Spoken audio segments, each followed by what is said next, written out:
Henson Ange, followed by Justin Holstrom, Jason Tetlow, Thomas Philippides, number 659. Thank you. Please proceed. Yeah. My name is Henson Ong. Forgive me, English is not my first language. I am a legal immigrant, and I am an American by choice.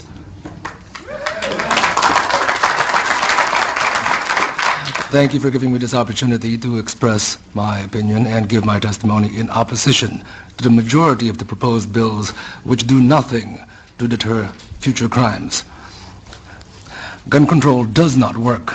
Your own history is replete with high school rifle teams, Boy Scout, marksmanship merit badges. You could buy rifles at the hardware stores. You could order them, mail order, delivered to your home. Your country was awash in readily available firearms and ammunition. And yet, in your past, you did not have mass school shootings. Other people have already expressed the question, what changed? It was not that the availability of guns suddenly exploded or increased. It actually was decreased. What was changed was societal decay.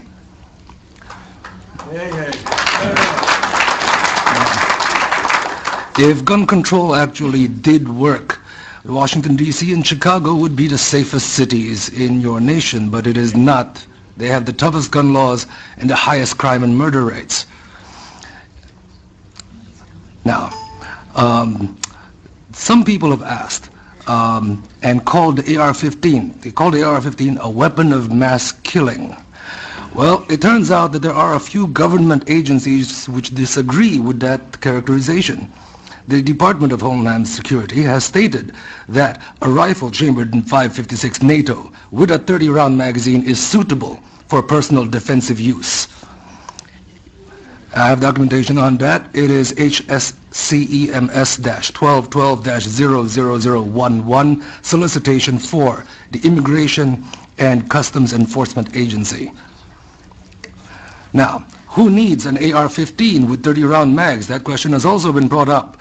And I would like to put forward that had the Koreans in the LA riots not had AR-15s and AK-47s with 30-round magazines and Ruger 30s, their businesses would have been burned to the ground like all of the other businesses in their neighborhoods. Theirs stood because they stood their ground. I would also put forward the conjecture that had the 10,000 students at Tiananmen Square not been unarmed, things may not have resulted in so many of them disappearing.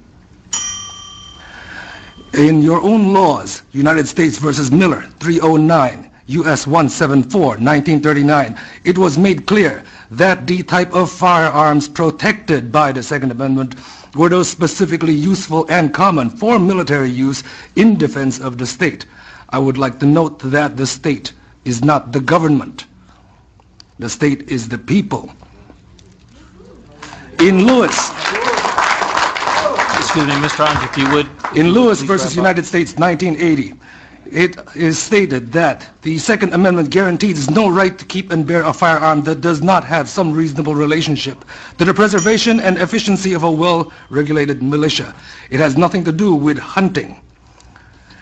The militia, as per the debates in the convention, shows plainly enough that it is composed of all males physically capable of acting in concert for common defense.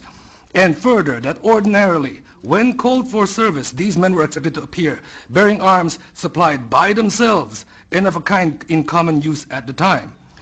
The AR-15 is the most common and popular rifle in America at this time. Would you please wrap up? I will wrap up. I would like to wrap up with a statement from Judge Andrew Kozinski in Silveria vs. Lockyer, 2003. My excellent colleagues have forgotten these bitter lessons of history. The prospect of tyranny may not grab the headlines the way vivid stories of gun crime usually do, but few saw the Third Reich coming until it was too late.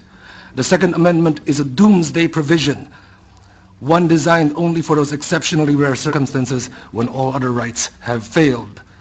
A free people can only afford to make this mistake once. Thank you.